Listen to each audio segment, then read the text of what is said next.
course, Jane Fonda. Hi. Welcome. Yeah. Nice to see you. Bruce did a great job. Hi, Miss Fonda. Mike. to see you. How are you? Good to meet you. Dion. Hi. Thanks for taking some time with us. We got 4 questions if you have time and you're ready. Hold on, let me just get my notepad over here. Where you're standing is fine. Would you like me a little closer, or?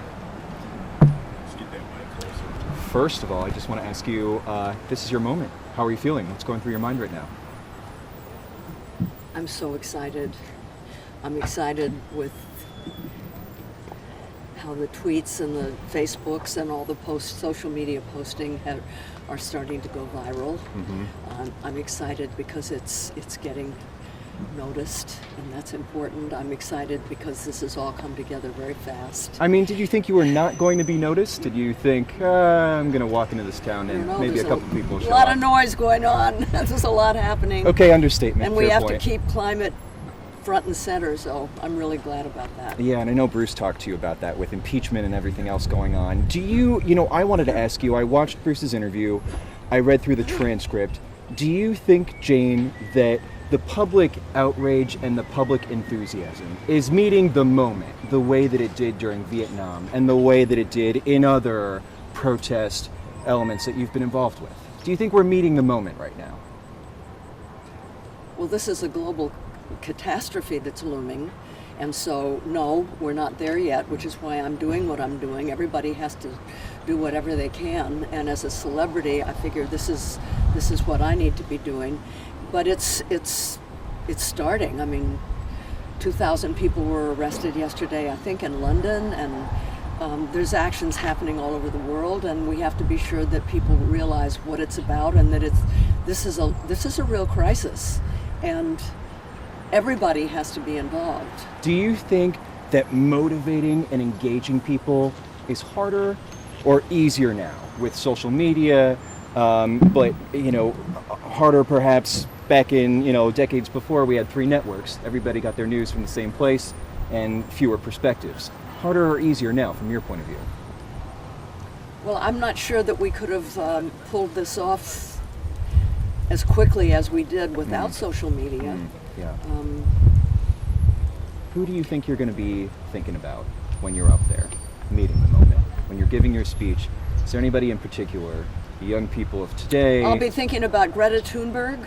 I'll be thinking about the young indigenous kids that ran all the way from Standing Rock to Washington, D.C. to plead with Obama to not allow the pipeline to go in. I'll be thinking of all of these young student climate strikers all over the world that have been risking so much and saying, come on, step up, help us. And they're the ones that have inspired me, and I want to help lift their message. And I wanted to ask you a penultimate question here. For the people in that category who are protesting just like you and admire you so much, what, if any, advice would you give to them, the people who feel as though they're young, they're protesting, but their voices are not being heard? Their voices are being heard. They definitely, I'm not the only one that's hearing their voices. Their voices are being heard, and we just have to pick up those voices and lift them and keep it going. We have to keep it going. And I read that, so you've moved here. Yeah. It's your new home for a time. Yeah. How long are you prepared to stay here for? I read 4 months. Are you prepared to stay longer than that? Well, I met with Ted Sarandos, the head of Netflix, and I said, could you give us a year's hiatus for Grace and Frankie so I can do it until next November's election? And I love him so much, and he tried, but it's too complicated because of all the contracts. So I have to stop in order to start shooting the 7th season of Grace and Frankie, and then I'll come back. And, I just want to say that what needs to happen now is, I know that it's scary for a lot of people. I know that it seems vast and overwhelming. The Green New Deal, for example, is what I'm talking about. Yeah.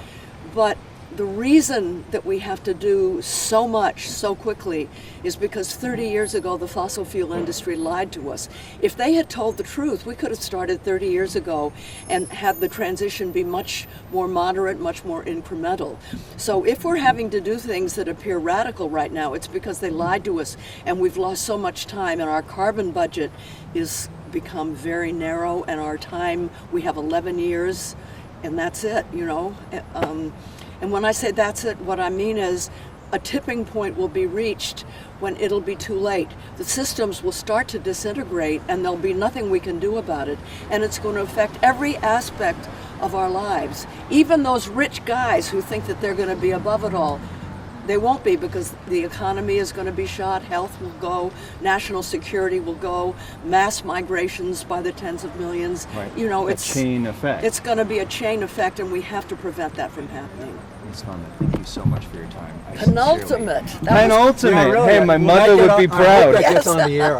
It's the first I time it will try, ever be because said. we're trying to make the viewers smarter, you There you know? go. Can we just get a two-shot of both of us? So when was your last time protesting at the Capitol? Out of all your activism, do you remember the last time you were back Yeah, over the here? Iraq War.